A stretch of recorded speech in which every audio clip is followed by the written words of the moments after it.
Health mix എങ്ങനെയാണ് വീട്ടിൽ തയ്യാറാക്കിയെടുക്കുന്നത് നോക്കിയാലോ.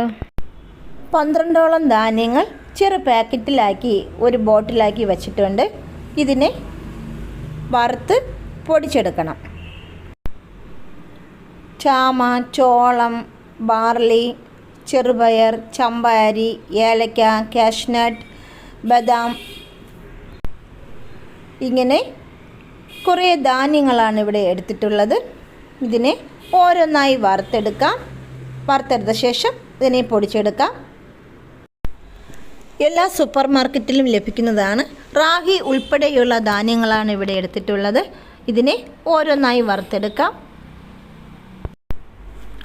വറുത്തെടുത്ത ധാന്യങ്ങൾ മിക്സിയിലിട്ട് പൊടിച്ചെടുത്തിട്ടുണ്ട്. നല്ലവണ്ണം പൊടിച്ചെടുക്കണം. വളരെ എളുപ്പത്തിൽ ഹെൽത്ത് മിക്സ് റെഡിയായിട്ടുണ്ട്. ഈ വീഡിയോ ഇഷ്ടമായ